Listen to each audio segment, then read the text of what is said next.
The symposium hall was alive with noise, boots scraping against polished floor, the low hum of chatter, the occasional laugh that carried farther than it should.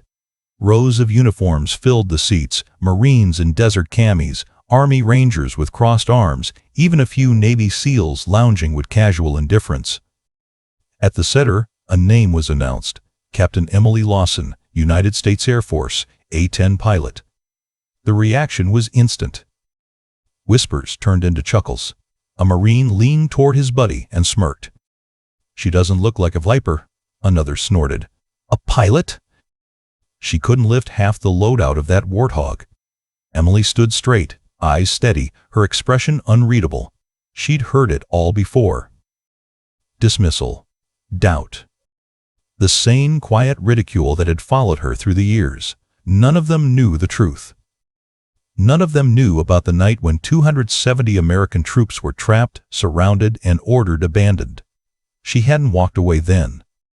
Before we begin, make sure to subscribe to Military and Veteran Stories so you never miss these true tales of courage. And tell us in the comments, where are you watching from today? Emily Lawson was 32 years old, though most in the hall would have guessed younger. She had that sort of calm, unshaken presence that made her look almost fragile to those who didn't know her. They saw the trim uniform, the neat bun of blonde hair, the slender build that didn't quite fit the mental image of a warfighter. To many, she seemed like someone better suited for paperwork than battle. But the truth was far more complicated. She had grown up in a small Midwestern town, the kind of place where engines rumbled louder than radios and the smell of cut grass mixed with gasoline from the local shop. Her father worked long hours as a mechanic, hands stained with grease, while her mother balanced hospital shifts as a nurse. Together, they raised Emily on simple values: hard work, humility, and never walking away from someone who needed help. As a child, Emily wasn't the loudest in the room. Teachers remembered her as quiet, respectful, always focused on the task in front of her. She wasn't the kind of student who bragged about grades, but she was the one who stayed after class to perfect a problem until it made sense. That quiet persistence followed her through high school, where she spent more time in the library than at parties. Still, she carried an edge. Her father taught her to drive stick on an old pickup before she was 15, and her mother drilled into her a steady calm that came from years in emergency rooms. When she told her classmates she wanted to join the Air Force, most laughed. Some thought she was joking, others shook their heads. "You," they said, "you're too small. Too quiet." It wasn't meant cruelly at first, just disbelief. But the words stuck, like barbs driven under her skin. She carried those words with her when she entered training. The other cadets gave her a call sign, Angel 9. It wasn't praise. They said she was too soft, too graceful, like an angel who didn't belong among warriors. They didn't believe she'd ever make it past the washouts. But Emily wore the name without protest. Let them laugh, let them whisper. She would answer in time. Every night after drills, when others hit the mess or collapsed into bunks, Emily stayed behind. She studied maps until her eyes blurred, memorized aircraft systems until every switch and gauge was second nature. She ran longer, lifted heavier, pushed farther, not to prove them wrong, but because she couldn't stomach the thought of proving them right. She learned to fly with precision, her hands light on the stick, her voice steady in comms. Instructors noticed, even if classmates didn't. They saw how she anticipated threats, how she maneuvered not just with skill, but with a kind of patience rare among rookies. Still, the whispers never stopped. She wasn't the kind of pilot who swaggered, who strutted into the room with stories on her lips. She was quiet, and in the eyes of many, that meant weak. The truth, of course, was the opposite. Emily's strength was in her silence. There were scars no one saw in the hall that day. A pale line across her right hand, faint but permanent, from shrapnel that tore through the cockpit during a run over hostile terrain. Her knuckles bore calluses from years of gripping flight controls, her wrists stiff from long hours in vibration and recoil. But those in the symposium only saw a woman who looked out of place among rows of hardened men. They didn't see the late nights, the relentless preparation, the long hours of training where she'd quietly outlasted them all. Her calm demeanor made them doubt her. Her soft-spoken replies made them dismiss her. To them, she was just another officer in a flight suit, standing out for the wrong reasons. But what they didn't know was that Emily Lawson had already lived through hell. And on one terrible night, with 270 American troops surrounded and outnumbered, she had chosen to stay when every order told her to leave. The laughter didn't stop, it shifted. What began as a ripple moved through the hall in overlapping waves, spreading row by row. It started near the back where a pack of Marines leaned into one another, snickering behind hands. Then it reached the center where two Army officers exchanged glances and smirks like they'd already solved the joke. It rolled to the front where a few Navy SEALs sat with arms draped over chairs, relaxed, evaluating, amused. "She looks like she belongs in admin," someone said, not bothering to whisper. Another voice, closer, "Her warthog probably never saw combat." A third, casual and cruel, "I bet she panics under fire." Emily Lawson didn't turn toward the voices. She kept her eyes forward, hands loosely clasped, boots planted, posture straight. Her face was neutral, neither smiling nor scowling. She'd learned long ago that some crowds read emotion as weakness. If you grimaced, you were thin-skinned. If you smiled, you were pretending. So she gave them nothing. Just steady breath and a still spine. The moderator cleared his throat and introduced the panel, a Marine captain with a rigid jaw, a Navy SEAL senior enlisted whose trident pin caught the overhead lights, and an Army aviation officer in pressed greens with a chest ribbon bar that said he'd been places. They were there to discuss close air support coordination during complex ground operations. The irony was not lost on Emily. From the second row, a soldier tried to pass a note to his buddy and dropped it. The paper skittered under chairs, and a small burst of laughter flared, then faded. Someone in the back coughed pointedly. A boot heel tapped an impatient rhythm against the floor. Even the air felt crowded with judgment. The Marine captain leaned forward to the mic. His nameplate read, C. Marshall, and his voice had the crisp edge of a man used to delivering orders on the move. "Captain Lawson," he said. "A-10 pilot, correct?" "Yes, sir." He nodded, lips pressed tight. "We're going to start with a baseline. In a dynamic contact scenario, a platoon is pinned on the eastern spur. JTAC is suppressing but losing comms intermittently. What's your first move on check-in?" Murmurs rose. Some were impressed. At least it sounded like a real question. Others were already shaking their heads. Emily waited for the rest, knowing the trap wasn't in the words, it was in the intention behind them. She knew this tone. She'd heard it in training, in briefings, in rooms where people decided if you were worth the fuel. And, the Marine captain added, like an afterthought that carried a blade, assume the pilot is new to contact. Snickers. A quick dart of eyes toward Emily. There it was. Emily kept her voice level.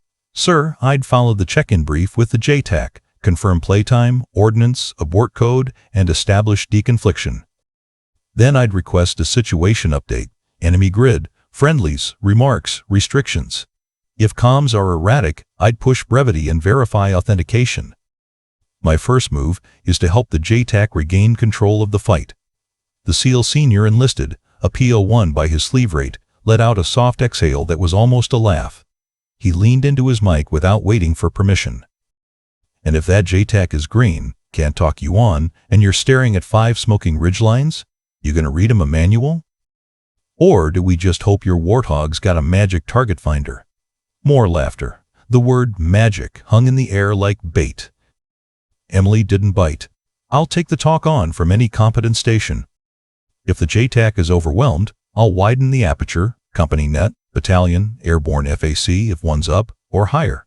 I'll use IR pointers, mark with smoke if authorized, and establish a geometry that keeps my nose on the problem and my friendlies out of my cone. The manual doesn't save you. Discipline does." A few heads turned at that. Some unimpressed. Some curious. The Army officer, a major with salt in his hair and a cool, almost bored gaze, crossed one leg over the other. "Discipline is cute," he said. "But discipline doesn't keep you alive when you're low and slow and mortars start walking toward your turn point. You ever broken a wheel well on a rough pullout, Captain?" You ever take shrapnel through the canopy and still fly a second pass? A whisper cut across the front row. Her warthog probably never got dirty. Another voice chased it. Bet it came home cleaner than our boots. Emily let the comments pass like wind around a stone. She could still feel the memory of aluminum shuddering under her, smell the acrid cordite that had crept into her mask, hear the high whine that tells a pilot, the airframe is being asked to forgive more than it should. She could feel it, but she didn't tell them, not yet. Captain, the Marine said, coming back for another cut. Define your threshold for danger, close with friendlies on a reverse slope. JTAC requests immediate fires, no grid, just talk on. Visibility is marginal. Do you press? From the aisles, the mutters grew more brazen. She'll say no, she'll circle and call it a day. Desk pilot. Emily's gaze didn't shift. Danger close is a tool, not a stunt. The threshold is a function of weapon, delivery, geometry, winds, and what's at stake. I press when I can guarantee more safety by acting than by waiting. If I can't guarantee it, I earn those guarantees with a mark, a pointer, or a burn-through. And sometimes, she added gently, I tell a JTAC stand by so we don't kill our own. A Marine 2 rows back snorted. So you do wave off. The SEAL tilted his head, studying her like a diver sizing up current. What do you do when a ground element screams over net, we're done, they're inside 50 meters, and your comms go muddy? Walk us through the minute after that, because that minute is the one that counts. The hall quieted a notch. Even mockery wanted to hear a story. Emily didn't give them one. Not yet. I find the JTAC again, she said. If he's lost, I find anyone who can hold a laser, mark smoke, or give me a cardinal from prominent terrain. If I can't find them, I burn a search wheel where the geometry favors me and the enemy flinches. And I keep my ears open for the one voice that's still speaking in complete sentences. There's always one. A ranger in the third row, sleeves rolled just enough to show a scar seam near the elbow, frowned slightly as if he recognized something in her cadence. He didn't speak. He just watched. A chair leg scraped. The Marine captain folded his arms. Or, he said, you could be honest, you can't do a thing unless the ground guys hand you the target. A low ripple of agreement moved like a current through the room. Emily let 3 seconds pass, then 4. I can do nothing, she said softly, without their trust. The SEAL gave a thin smile that didn't reach his eyes. Trust is earned, Captain. And I don't see any reason these men should trust you. A few heads nodded, too eager.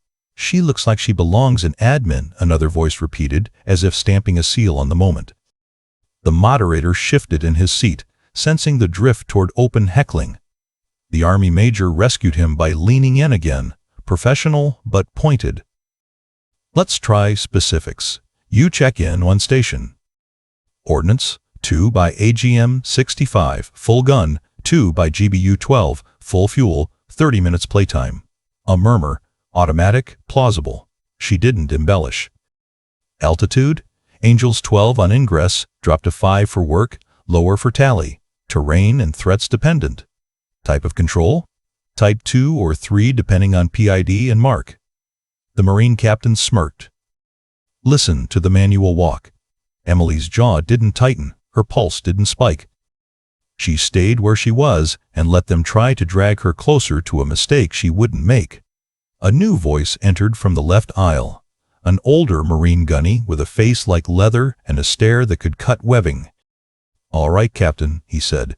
You say you got discipline. What about guts? He let the word hang. You ever heard a kid on the ground lose his voice because he screamed for fire so long? You ever hear a man say, tell my wife's over a net? What'd you do then? Silence scuffed through the rows. It wasn't mockery now. It was a test. Emily breathed in, breathed out. She wanted to say she'd listened to voices crack and watched smoke crawl like fingers up a slope and felt her canopy shiver when rounds stitched the air where she'd been a fraction of a second earlier. She wanted to say she knew the sound of a man who'd made peace and the sound of a man who still believed the sky would answer. But the story wasn't for this moment. The story belonged to the people who needed it, not the ones who demanded it. Believe what you want, she said quietly. A few scoffs, disappointed at the restraint, eager for a fight she wouldn't give them. The SEAL leaned back, chair on two legs. I'll make it simple, he said. Desk pilots talk. Combat pilots prove it. So let's prove it. He gestured toward the projector. A satellite image blinked onto the screen. A valley cut by a riverbed, ridge lines like ribs, switchbacks up to the north, a cluster of compounds near a choke point. Scenario, he said, company caught in a dogleg. Enemies got plunging fire from two saddles, mortar somewhere on this side. He tapped the map. We need you to break the lock, without killing the guys you're helping. He smiled. We'll even let you pick your ingress. Laughter again. But now there was an undercurrent of attention. Maps did that to a room. They quieted egos and made everyone lean in. The Marine captain slid in with the stiletto. But do keep it safe for the aircraft, Captain. Wouldn't want to scratch the paint on that pretty bird. Or muss the hair, someone added. Or scuff the boots. Or put a dent in the office chair. The insults hopped around, new flavors, the same intent. They wanted her to twitch. They wanted a tell. Emily stepped closer to the screen and didn't touch the pointer. She didn't reach for the laser, she just looked. And for a long moment, the room watched her watching the map, and the rhythm of ridicule faltered because they were curious what she would see. She saw a riverbed that would eat wheels if you landed anything bigger than a prayer on it. She saw a spur that would give a JTAC a line of sight if he crawled to the edge and risked a bullet in the throat. She saw where the enemy would put a mortar, not because the circle said so, but because a man dragging a tube chooses ground that forgives his fatigue. The Army major tried again, voice casual, knife hidden. This isn't a trick. It's practical. You'd go in where? Emily didn't answer. Not yet. Not here. This moment wasn't for answers. It was for pressure. Let them build it. A voice from the back, thick with derision. What's wrong, Captain? Chart's not pretty enough? Lost your place in the checklist? She's waiting for someone to save her, someone else said. She's waiting for a textbook, another added. She's waiting, a third sang, drawing the word out like an insult dressed in melody. Emily's eyes left the map and went back to the panel. You asked if I've ever heard a man beg over a radio, she said to the gunny quietly. I have. She let the word sit. She didn't describe the night air, the stink of smoke, the hot lines of tracer that stitched the dark. She didn't tell them she'd pressed the trigger until the cannon's vibration traveled through bone. She didn't say anything more than that. The gunny's posture changed by a degree only other Marines would notice. His chin dipped a fraction. He didn't smile, and he didn't help her. He just stopped looking at her like a question he already knew the answer to. The Marine captain rolled his shoulders, not ready to concede the room. Okay, he said. Let's talk 9 Lime. JTAC's rattled. He reads it out of order. He forgets to confirm final attack heading. He gives you a friendlies mark that doesn't make sense. What then? Then, Emily said, we fix it or we don't drop, even if they're screaming for steel? Especially then, she said softly. The SEAL snapped his gum. So, you hold while men die? She looked at him, and there was no heat in her eyes, just something older. I don't hold. I work. I make space. I take a dry pass. I put a line where they can see it. I build them seconds. And then I put rounds where they need them. But I don't guess. A murmur that wasn't derision moved through the hall. It wasn't approval either. It was the sound a crowd makes when the language shifts from abstract to lived. Still, the chorus of dismissals hadn't finished its performance. A young lieutenant in the middle rows with a silver bar still shining too bright raised his voice. Ma'am, with respect, A-10s are ancient. You're flying a museum piece. We're talking about complex, modern fights. Maybe the truth is, you're behind the curve. Obsolete, someone echoed. Relic with wings. Gun's just a noisemaker. The hog's a tractor. Emily didn't debate platforms. She didn't make the case that a thing old and ugly can still save a life because its parts were built for cruelty and its pilots were taught to linger where others left. She didn't argue that new and sleek sometimes means fast but not faithful. She refused the bait. The moderator tried to redirect with a forced chuckle. "All right, folks, let's keep it productive." The Army Major steepled his fingers. "Here's productive," he said. "Captain Lawson, what's your worst mistake in the stack?" The room perked up. Now they wanted blood, a confession to seal their first impressions.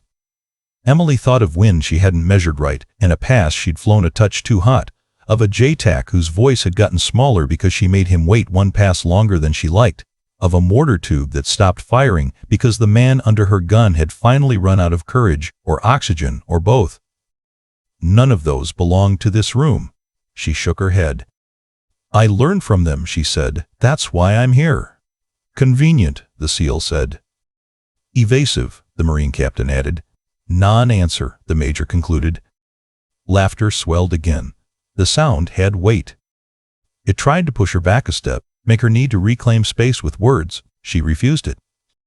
From the far right, a medic with a thin scar over his cheekbone called out, not loudly but clear, "What would you have done if you were her, surrounded by ridicule?" The question wasn't for Emily. It was for the room. It shifted the temperature by a degree you only felt a second later, like stepping from shade to sun. The answer came in the form of more mockery. That's how crowds defend themselves. "I'd talk louder. I'd flash a ribbon. I'd tell a war story. I'd put someone in their place." Emily didn't lift her chin. She didn't move her feet. She didn't prove anything on demand. The Marine captain, sensing the need to regain upper hand, tapped the screen again. "Ingress, Captain. Choose. North saddle or south spur. Wind from the west at 8 knots. A little turbulence on the deck. We've got 30 seconds before the company on the riverbed breaks." He made it sound like a classroom exercise, but the way he said breaks told you he'd watched men near that edge. The SEAL flicked a pen, catching it, bored. "Pick a path, pilot." The Army Major scribbled notes like he was already composing the after-action, the one that would land neatly in a binder and be read by no one who needed it. Emily looked at the image one more time. The valley looked familiar in the way all places that demand courage look familiar. Ridges that promise concealment and betray you, shadows that hold teeth. "She's stalling," someone said. "She doesn't know. She's never done this. She's out of her league. She's—" Emily spoke. "Believe what you want." The words weren't defiant. They were simple. A line drawn with chalk, not carved with a knife. But they steadied the floor under her boots. The Marine captain's jaw flexed. The SEAL's smile sharpened. The Army Major leaned back like a judge bored with a defendant who had failed to perform. A few more laughs, a few more whispers, now louder, now bolder, emboldened by the sense that the room had already decided.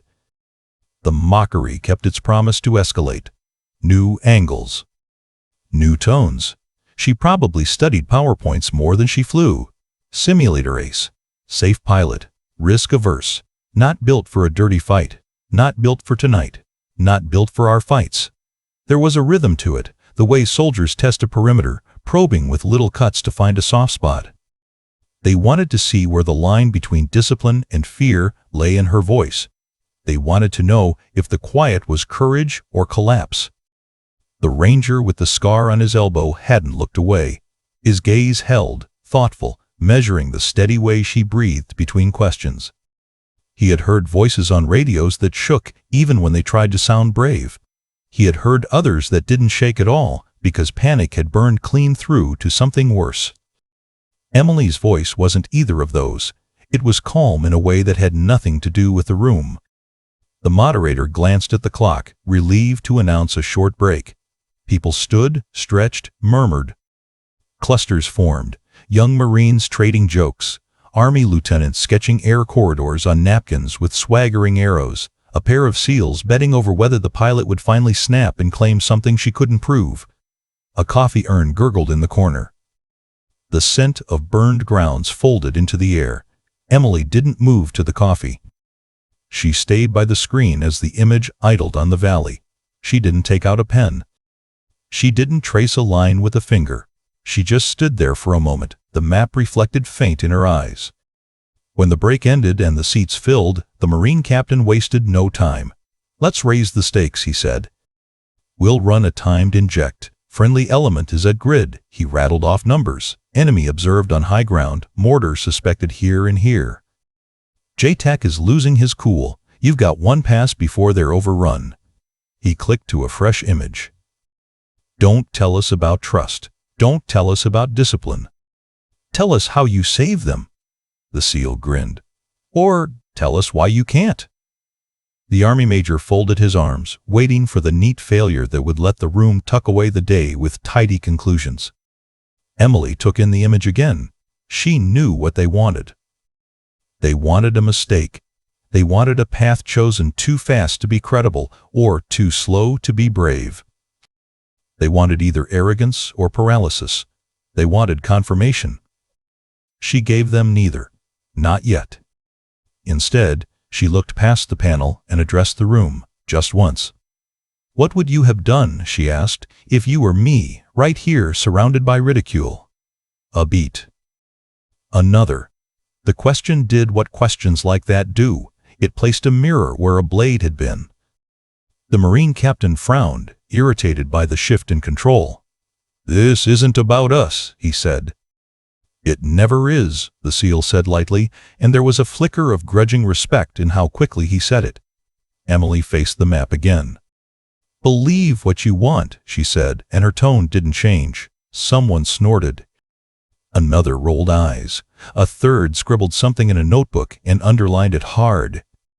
But a different kind of quiet edged in around the laughter now. It was the quiet of men who'd been in valleys where maps meant life, and who recognized that the only people who refuse to play a game like this are the ones who've already played it for real. The Marine captain tapped the clicker, eager to press. "Time's up," he said. "North Saddle or South Spur, make the call." Emily didn't answer him. Not in that second. Not to their clock. The answer they wanted would come, and it would not sound like what they expected. For now, she stood exactly as she had at the start. Boots steady, shoulders square, eyes level, while the crowd's laughter carried itself toward a point it could not pass. And in that steady refusal to perform for their approval, the tension stretched tighter. The whispers got sharper. The dismissals grew bolder. A few officers shook their heads and rolled their eyes, like judges in a competition Emily had never entered. She'd heard the insults, everyone. "She looks like she belongs in admin. Her warthog probably never saw combat. I bet she panics under fire." Now others rode in behind them like reinforcements. Paper pilot.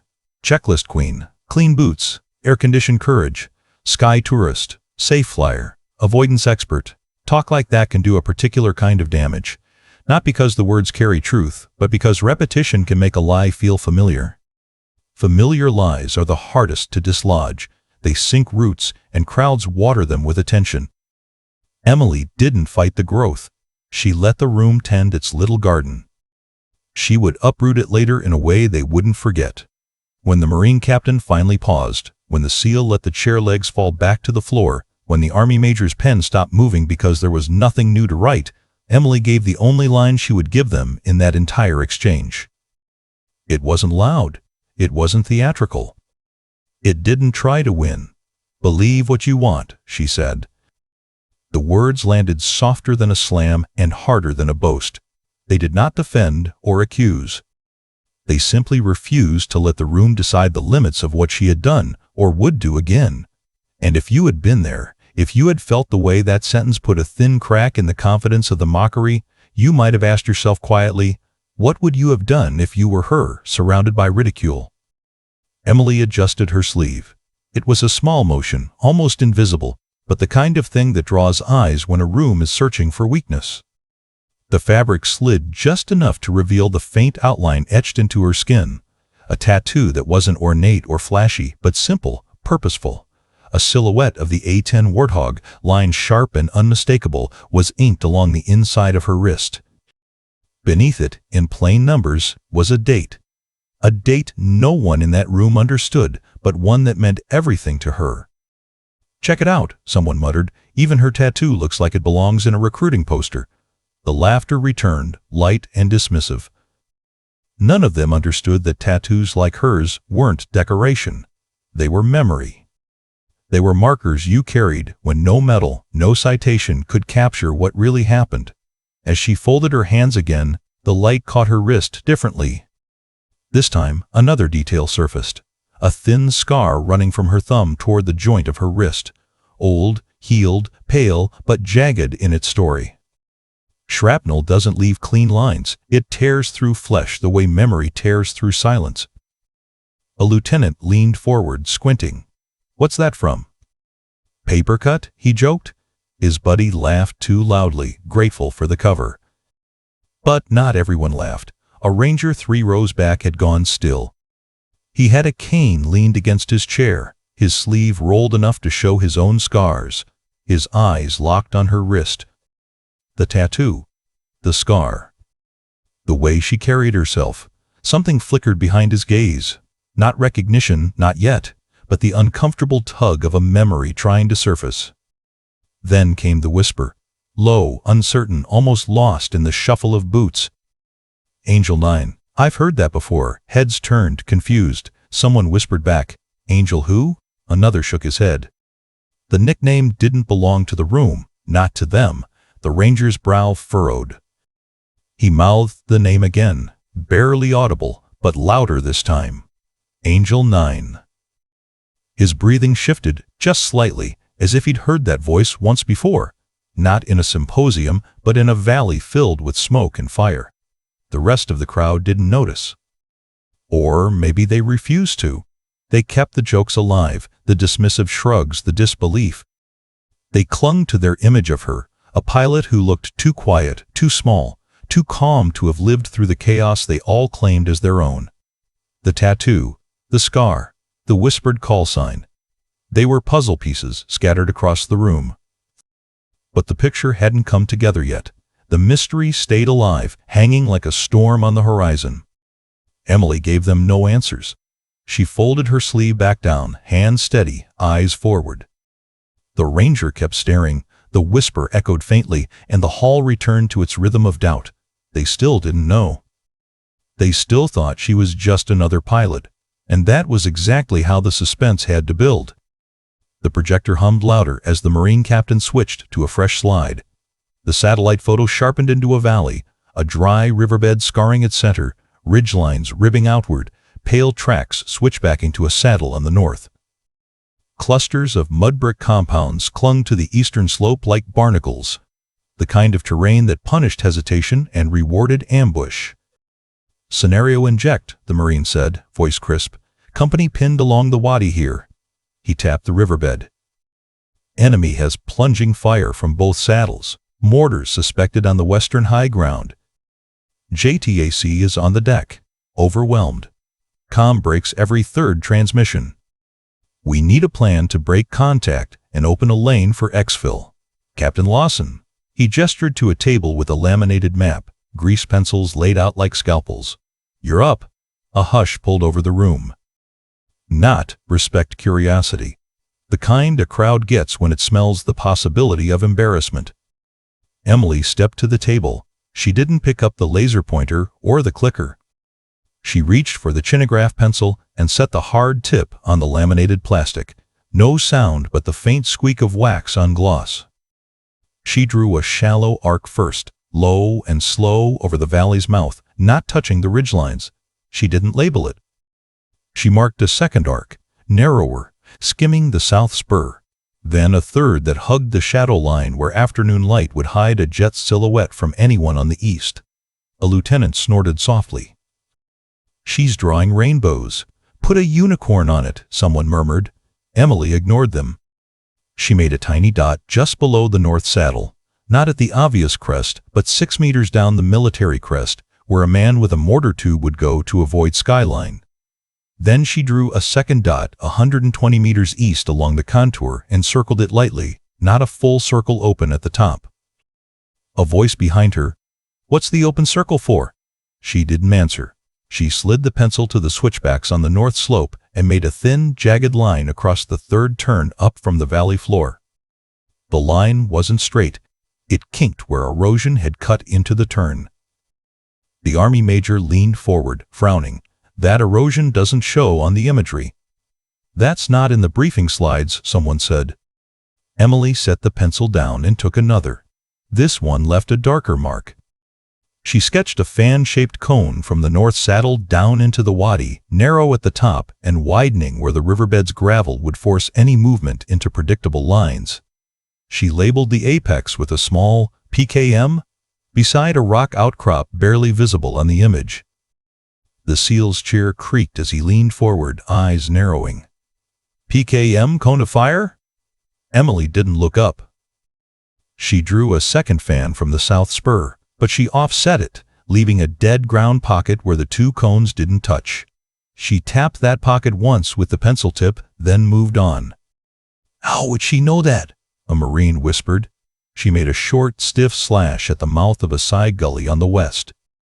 Rake, she said, just the one word, almost to herself. Then, a second slash below it, angled differently, labeled with a tiny RPG-7, and an arrow pointing at the likely backblast-cleared patch bare dirt in a tuft of scrub. The room's sound dropped a register. The difference between guessing and remembering has a texture. People feel it even when they don't want to. Emily traced a line along the wadi. Halfway down, the line deviated into a shallow S. She put 3 microscopic dots at 10-meter intervals along the bend, then drew a thin ellipse around them. Tripwires, she murmured, and immediately drew a dotted bypass route hugging the bank where the water in spring would have undercut just enough soil to create a crawl space. A chuckle tried to start and died instead. A SEAL 2 rose back, stopped chewing his gum. The Marine captain folded his arms. You're assuming mind choke points on the wadi bends. I'm assuming men who fought here before, Emily said, but not quite to him. It sounded like something she'd said once, on a different net, on a different night. She added a tiny rectangle on the south spur behind a rock tooth and wrote, OPBBino, in letters so neat they looked printed. Then she drew a sliver-thin line from the rectangle to the west ridge's first dot, the one below the crest. Spotted a baseplate, she said. One of the Army lieutenants raised a hand, confused. Baseplate? Mortar baseplate, a senior NCO muttered, not taking his eyes off the map. Where the tube sits, locked to the ground. Emily's pencil moved again. She traced a flight path that entered on the west, ducked behind the low ridge, then broke across the valley on a diagonal that kept the sun wedged between her canopy and the enemy's probable optic lines. She drew a tiny triangle just off the north saddle, labeled MKate with a question mark. That's not in the briefing slides.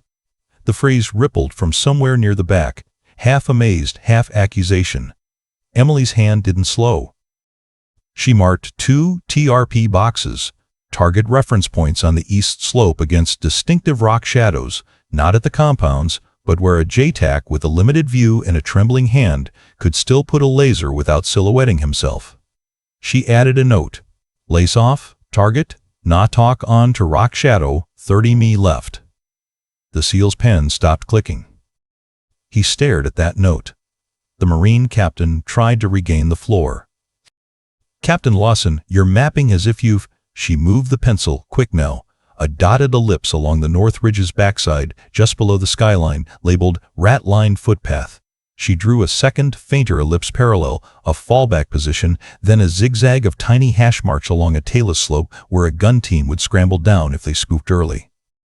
How would she know that? This time, the whisper wasn't mocking. Emily paused, just enough to change pencils again. She marked a small X on a flat, pale patch on the west ridge, then put FDC next to it, Fire Direction Center. A second, X 30 meters north, labeled Ammunition Stack Hidden Disturbed Brush. She shaded the ground between them lightly, then with the side of the pencil drew a smear down slope to show how careless feet scuff dust when men run rounds to a tube under pressure. The Army major sat forward. The bored look was gone. There's no way to see disturbed brush from this pass, he said, too quickly. The brush is darker here, someone countered, squinting. Could be nothing, could be cover. Emily slid the pencil along the south spur and drew a tight oval tucked behind a concavity in the rock. DSK, she wrote, with an arrow to a patch where the rock gave a natural blast baffle. She drew a narrow wedge showing field of fire that would just skim the wadi. Then she added a hair-thin blind spot against the spur immediately below, perfect for a short, smoking pop of a marking round that would obscure the gun long enough to cross. "That's not in the briefing slides," a Marine repeated, softer like a prayer. Emily said nothing. She stepped back, studied the hole, then leaned in again and, with infuriating gentleness, extended a line from the west ingress to a point exactly between the suspected mortars. She drew a tiny arrowhead and a little circle on the path, the geometry for a gun pass. The circle wasn't the target, it was the break point where the pilot eases off just enough to keep from overshooting into the wadi's dead space. "Gun?" The SEAL's voice had lost its edge. "You go gun on first pass with mortars up?" Emily didn't look at him. "If they're bracketing friendly," she said, tone that private register again, "the most moral thing you can do is make them move." She penciled in a second flight path that crossed the first at a 40-degree offset. On that line she wrote, "MAV lock north baseplate only, verify with burn." Then a third path, lower, wider, with GBU-12 final, scrawled near the wadi's bend, and danger close. JTAC confirm next to it. "How would she know that?" a voice breathed. "That's not in the briefing slides." Emily capped the pencil, set it down, and finally looked up. The room stared back. The laughter had gone thin. A few smirks hung on out of habit, but they looked strange now, like faces that hadn't gotten the message on time. Boots had stopped tapping. Pens had stopped scratching. The moderator's hand hovered over the mic and then withdrew when he realized anything he said would sound small. The Marine captain cleared his throat like he could still control the narrative.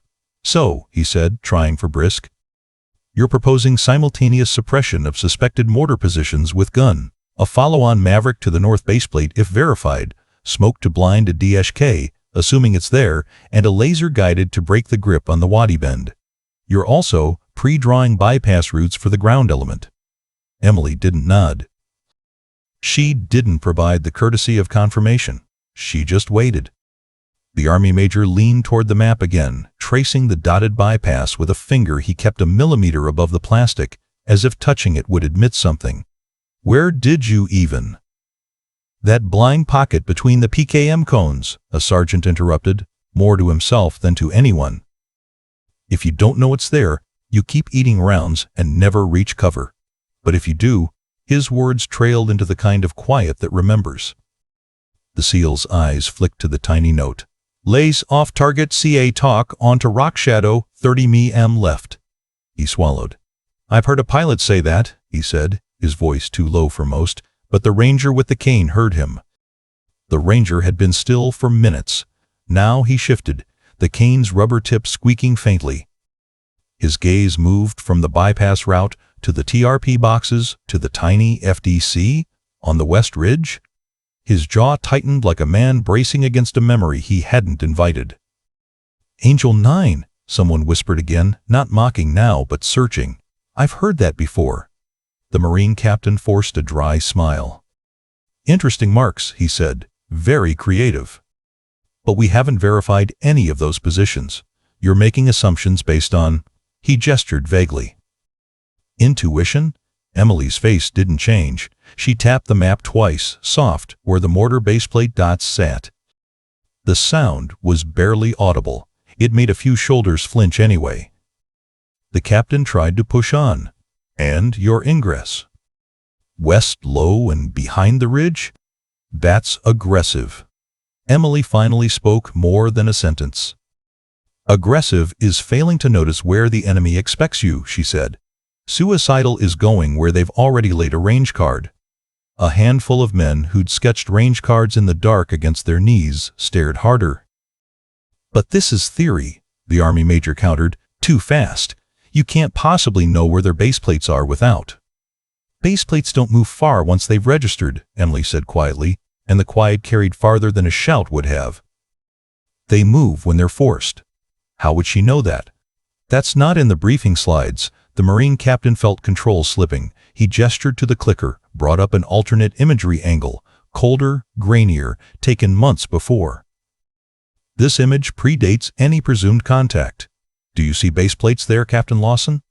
Emily looked for 2 seconds, maybe 3. She pointed to a lighter smudge where the slope flattened. There, she said. Not the tube, the path. Men cut the same path to carry weight. It's never straight. It bends around a rock that no one remembers to move. The SEAL's lips parted and then closed. The Major swallowed. You could be guessing, he said. I could be, Emily said. And if you're wrong, the Marine pressed. Then the first pass is smoke, and the second is a dry gun to pull their heads, she said. If I'm wrong, I still buy you 30 seconds of thinking time and a JTAC who can breathe again. A heartbeat. 2. Who taught you to read terrain like that? A young corporal blurted, genuine, almost reverent. Emily blinked once, as if surprised by the question. The ground, she said. No flourish. No story. Just that. The moderator finally found his voice. Let's capture the plan for the record, he said, papers trembling just enough to be visible. Ingress west behind ridge, mask with sun, suspected mortar positions marked, DSK position hypothesized, danger close to be confirmed, bypass routes for ground element, TRPs and talk-ons prepped, smoke as initial disruptor if verification lags. He looked up, hopeful for an argument that would return the room to normal. It didn't come. Instead, a low murmur traveled through the rows. It wasn't mockery now. It was the sound soldiers make when a pattern emerges. They had all been in rooms where someone pretended to know a place because a map said it existed. This wasn't that. This was the echo of a valley shape living in a person's hands. The Marine captain tried one last angle. Captain Lawson, he said, sharper, all of that, fine. But what if the JTAC freezes? What if he can't give you anything? No lace, no smoke, no words. What then? Emily's eyes held the map, and for the first time a shadow of something older passed through them. Then I fly the search wheel and listen, she said. I listen for the one voice still speaking in complete sentences. She let the sentence settle. There's always one. The ranger with the cane closed his eyes for a moment, as if he'd just heard a voice from a night he kept locked away. When he opened them, they were wet, and he hid it quickly. How would she know that? That's not in the briefing slides. The SEAL leaned forward, forearms on knees, no longer lounging. You've flown this, he said softly, but it wasn't a question. It was a pressure on the air. Emily didn't answer him. She uncapped the pencil again and drew a tiny circle over the wadi bend where she'd marked, danger close. Next to it, in the slenderest print, she wrote, mark, white smoke if red unavailable, push, 5 degrees right to avoid backscatter, call sparkle only if JTAC confirms. She underlined, confirms once. How would she know? The sentence died. The Marine captain's jaw worked, then stilled. The Army major stared at the map like it owed him an apology. The moderator's knuckles had gone white. Half the room forgot to breathe. Emily set the pencil down for good. She didn't look smug. She didn't bask. She didn't say, told you. She just stepped back, hands folding loosely at her waist again, the wrist tattoo disappearing under the cuff as if it had done its job and could rest. The silence had a weight now. It wasn't warm. It wasn't friendly. It was the heavy quiet before something tips and can't be caught. Someone finally broke it, a Marine whose voice couldn't quite find bravado. How would she know that? He whispered, but now it sounded like he was asking himself a different question entirely. That's not in the briefing slides, another echoed, as if reciting a line that no longer helped. No one moved to the coffee urn. No one cracked a new joke. A few exchanged glances not to share amusement, but to confirm they were seeing the same thing. Emily offered the room no rescue. She didn't narrate. She didn't claim. She let the map sit there with its quiet geometry. The arcs and fans and little marks that told the story of men who hide and men who hunt, of terrain that punishes the unfaithful and rewards the patient, of a sky that sometimes chooses to stay. She said nothing at all. And the suspense deepened, because only someone who had flown that valley could have known what she had just drawn. but she wasn't telling them. ChatGPT said, a chair scraped at the very back of the hall, not the casual scrape of impatience or the fidget of a bored lieutenant. It was the deliberate, heavy push of a man who had decided to stand. The sound reached the front row a heartbeat before anyone turned to find its source. Heads pivoted, conversations fell off cliffs mid-sentence. Even the projector seemed to dim, as if it understood that the room had a new center of gravity. A general rose. He wasn't theatrical about it. He didn't tug at his uniform or square his shoulders for effect. He just stood, tall and weathered, a ribbon bar like a compressed biography, the kind of man who had spent a lifetime in rooms that mattered and valleys that did too. His eyes moved from the map to Emily, then back again, gathering the straight lines between what he saw and what he already knew. When he spoke, the words were unadorned and absolute, cutting clean through the last tatters of laughter. "That's Lawson," he said. "The pilot who refused to abort when 270 troops were surrounded." The sentence landed like a door slamming in a windstorm. A Marine corporal froze mid-smirk, the expression still half-formed and now stranded on his face. A pair of lieutenants in the center row stopped whispering, their mouths open, as if the rest of their thought had forgotten how to come out. The SEAL commander in the front turned slowly in his chair, eyes wide and unblinking, the casual lean gone from his frame. The maybe senior enlisted who had been playing at mockery stared at the map as if it had turned into a mirror. "It's her?" someone whispered, breathless. She was there. No one shushed him. No one needed to. The silence that followed accepted the whisper and then devoured it whole. The general took a step forward, not to the front, not to take the stage. He moved only enough to make sure his line of sight ran straight and true to Emily. In that path lay the map, the pencil marks, the arcs and fans and little notes that looked like a language and were. He looked at the ranger with the cane, who was already looking at Emily. "Angel 9, the ranger breathed, as if a code he'd held in his chest for years had finally been confirmed. The general's eyes returned to Emily. "I was on the net that night," he said, voice low. "We lost a platoon leader early. Mortars walked the wadi like a metronome. We had a 2-minute window before that valley became a burial ground. Command said, abort." He didn't look away. She said no, and the room filled with men who had all had a night, a day, an hour that they replayed in the shower or in the dark when sleep backed away, felt something open and then hold. The projector hum settled into the background as if it had always been part of the heartbeat. The smell of burned coffee became the smell of wet cordite and dust in 100 imaginations at once. The map's satellite image shifted in their minds into moonlit ridgelines and cold air that tasted like stone. A flashback did not need to be cued by a narrator. The general's voice carried them there. Night air knifed through the valley. The wadi gleamed dull silver in places where the moon cut through drifting smoke. Friendly strobe markers were drowned by dust and panic. Radios stuttered, clipped, bled into one another. Somewhere far up a ridge, a mortar tube coughed, and 3 seconds later, a blossom of dirt and rock slapped the ground near a cluster of men trying to be part of the riverbed. "Steel, steel, steel! Danger close!" A voice cracked over the net. The words rushed, tripped, tried again. "They're inside 50. We can't."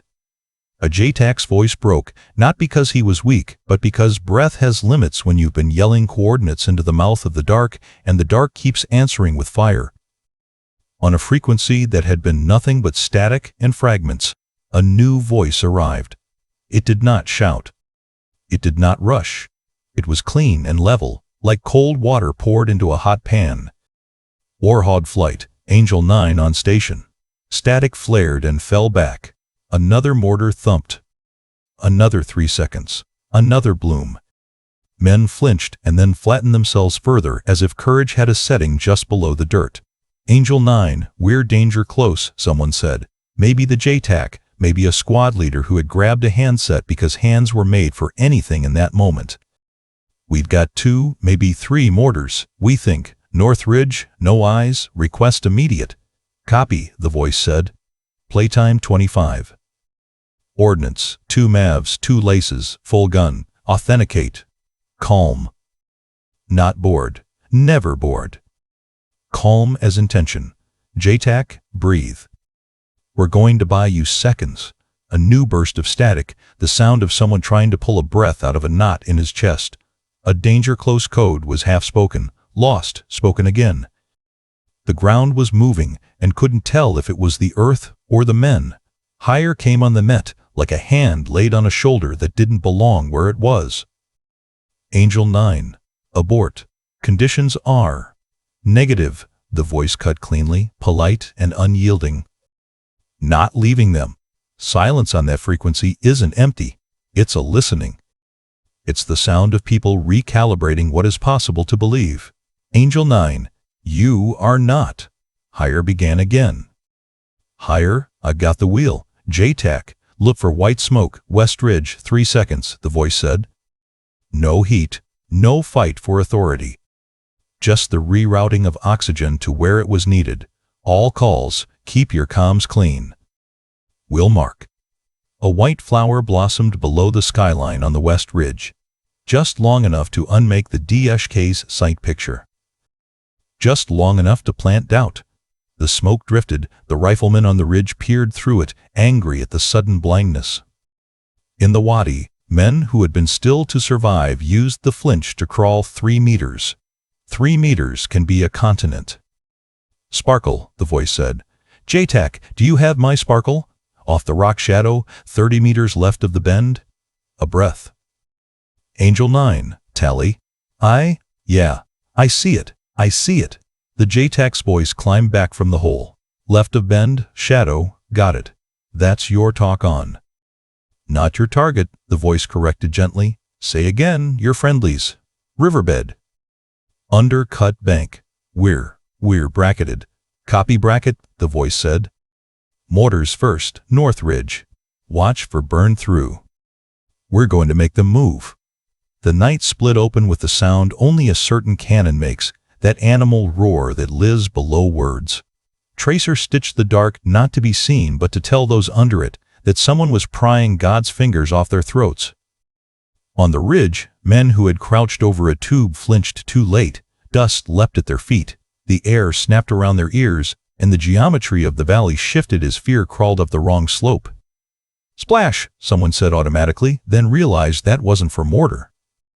Correction. Good effect, good effect. Angel 9, I've got a burn, I think, on that first base plate, the JTAC managed, words catching up to his mind. Copy burn, the voice said. Mav north base plate in 10. Keep your heads down. Higher came back, but smaller now. Angel 9, you. Higher, stand by, the voice said, as courteous as a closed door. JTAC, danger close GBU on my mark, Wadi Bend. Confirm. A heartbeat, the kind of heartbeat that lasts a lifetime. Confirmed, the JTAC said. It was a different voice now. The kind you can build a plan on. Cleared hot, the voice said, and the ground did not have to ask twice. Light found the valley, brief and terrible, and then gone. The wadi answered with a low cry of moving rocks, with the sound of men who had thought their position was permanent, now realizing it wasn't. White smoke curled. The DSK's field went blind again. The PKM's cone lost its appetite. The rat line on the north ridge rippled with silhouettes that did not like being watched. Angel 9, that's it, they're slipping, we've got a lane, someone shouted, hope rough and raw. Move, the voice said, as if it were an order the valley had to obey. Bypass along the bank. Stay low. There's a pocket between their cones. You've got 30 seconds. JTAC, keep talking. If you lose it, talk to the rock. Higher did not speak again. There was nothing left to say that would not be smaller than what was happening. 2 minutes. That was the window between a ledger of names and a list of casualties. That was what the voice had asked the airframe to deliver, and what the airframe, old, ugly, faithful, could. Angel 9, we owe you, we. The JTAC tried, and his sentence broke on a different kind of emotion. Don't owe me, the voice said. Owe the ones who told you where to put the light. Then, quieter, almost like a prayer meant to be overheard, we're not leaving you. The projector fan throbbed back into the present like a generator in a quiet house. No one laughed now. The earlier insults seemed like artifacts from a civilization that had ended 2 minutes ago. A few men concentrated very hard on their boots. Others looked at the map as if seeing it for the first time. The Marine captain's jaw had clenched and then unclenched without him noticing. The Army major's pen lay idle, ink drying at the tip. The SEAL commander still stared at Emily, an expression on his face that didn't fit any of the usual categories, neither challenge nor concession, but recognition. The general kept his eyes on her. "You remember me, Captain?" he asked, not unkindly. Emily's gaze didn't waver. "Yes, sir," she said simply. He nodded once, almost to himself. "You were ordered to abort," he said, not for confirmation but because the room needed the line carved where everyone could see it. "And you said," "Negative," she answered, her voice exactly as it had been on the net, calm, precise, and unarguable. "Not leaving them." The ranger with the cane exhaled a breath he didn't know he'd been holding for years. A young Marine blinked hard, twice. A lieutenant who had joked about admin stared at the pencil marks until the map blurred. In the third row, the medic with the thin scar touched his jaw with a thumb, like checking that the bone was still there. "It's her," he whispered, not to anyone in particular. She was there. From somewhere near the back, softer still, Angel 9. The general's voice gentled, but it did not lose its edge. "There are moments," he said, "when a room decides what it is. A minute ago, this was a room that mocked. Now it's a room that knows." He let the words sit. "You don't have to like being corrected by reality. You do have to live with it." He sat down. No flourish. No cue for applause. Just the ending of one kind of silence and the beginning of another. That second silence, heavy, clean, reverent, took the hall. It soaked into the uniforms and the floor and the projector's sound.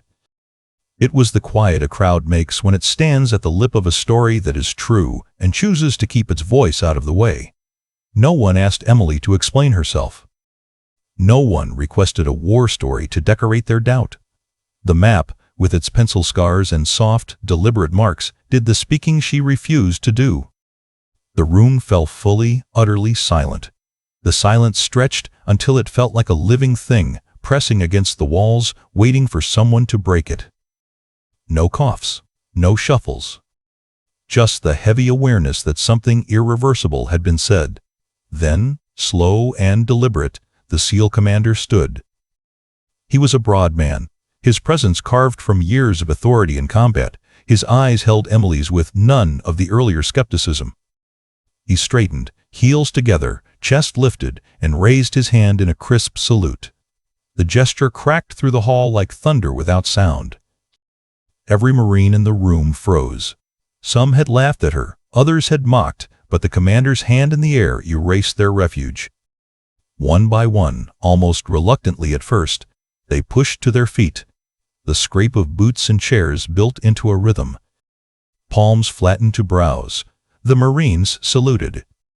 It rippled outward. Army officers rose next, their earlier smirks drowned in the weight of recognition. The sound of uniforms rustling filled the space. The wounded ranger with the cane rose too, slow, trembling but upright, his scarred hand firm against his temple. In less than a minute, the entire hall was on its feet. Hundreds of men and women, the same voices that had jeered and whispered insults, now stood locked in reverent silence, saluting one pilot who had refused to abandon them. Emily did not bask in it. She did not smile or look triumphant. Her face remained calm, eyes steady, expression humble. She gave only a respectful nod in return, a soldier acknowledging her brothers and sisters, not a victor savoring a prize. The narrator's words might as well have been carved into the air. The same voices that mocked her now stood in reverent silence. The goosebumps came not from what she said, but from what she refused to say. She didn't remind them of their insults. She didn't claim superiority. She stood with the quiet dignity of someone who had already proven everything that needed proving, long before this hall ever knew her name. And in that moment, the hall itself changed. It was no longer a room filled with doubt. It was a room filled with honor. ChatGPT said, The weight of the salute lingered long after the hands came down. One by one, soldiers eased back into their seats, but the energy in the room had shifted permanently. It was no longer the hall of whispers and laughter it had been at the beginning. It had become a chamber of witness, and no one wanted to be the first to break the silence. Emily didn't rush to fill it either. She stood steady, hands folded loosely in front of her, gaze sweeping the rows not as a challenge, but as a quiet acknowledgement. When she finally spoke, her voice was not raised. It didn't need to be. The stillness of the hall carried every syllable as if they were commands. "I only did my duty," she said. Her words were soft but unwavering. My men were on the ground. I wasn't leaving them. Simple, direct, without flourish. Yet those few words carried more weight than any long speech could. Men who had barked insults earlier now studied their boots, unable to meet her eyes. A lieutenant who had joked about admin roles clenched his jaw. The Marine who had said she belonged behind a desk shifted uncomfortably, shoulders tight, as if the fabric of his uniform itself reminded him of the respect he had failed to give. The SEAL commander remained standing even after the salute, arms folded now, eyes narrowed not in challenge, but in respect. He had seen countless men and women face the crucible of combat. He knew when a story was inflated and when it was carved from truth. This was the latter. Emily didn't press further. She didn't list what she had done, the risks she had taken, or the scars she carried home. Her silence was deliberate. Her refusal to make herself the hero only deepened the respect swelling around her. The narrator's voice framed it. Courage isn't loud. It doesn't demand applause. It doesn't decorate itself with boasts. True courage is quiet, often invisible, until the moment it must act. It was that kind of courage Emily embodied. She hadn't stepped into the hall seeking recognition. She hadn't tried to correct the men who mocked her. She let them laugh. She let them doubt. Because, in her heart, she knew what she had already done, and she didn't need their approval to make it real. Her strength had always been quiet. In the long nights of training where she studied until her eyes blurred. In the cockpit when her voice stayed calm even as mortars bracketed men below her. In the moment command told her to abort and she answered, negative. Quiet strength isn't the absence of fear. It's the mastery of it. It's choosing to act anyway, even when you know the cost could be everything. The wounded ranger with the cane stared at her, eyes wet, jaw trembling as he whispered something no one else could hear. For him, it wasn't a story. It was a memory. He had lived the consequences of her decision. He had walked out of that valley because she stayed. The moral of her story was clear: never underestimate the quiet ones. They are the ones who carry the weight when others falter. They are the ones who bear the burdens no one else sees. They are the ones who often go unnoticed, until the moment comes when everything rests on their shoulders. Emily Lawson was proof that you don't need to shout to be strong. You don't need to prove yourself in every room. Sometimes, the greatest strength is knowing when to stay silent and when to act with everything you have. The narrator's closing reflection settled over the story like a final salute. Never underestimate quiet strength. It's the quiet ones who often carry the heaviest burdens. And in that hall, where laughter had once echoed, no one dared to doubt her again. That's the story of Captain Emily Lawson, the A-10 pilot who refused to abort when 270 American troops were surrounded. She never asked for recognition. She never demanded the spotlight. She simply chose to stay when every order told her to leave, and because of that choice, hundreds came home alive. If you enjoyed this story, please subscribe to Military and Veteran Stories. These stories keep the courage alive for generations to come, reminding us that true strength is often found in the quietest moments. And we want to hear from you. Tell us in the comments, where are you watching from today? Your salute, your story, and your voice matter here.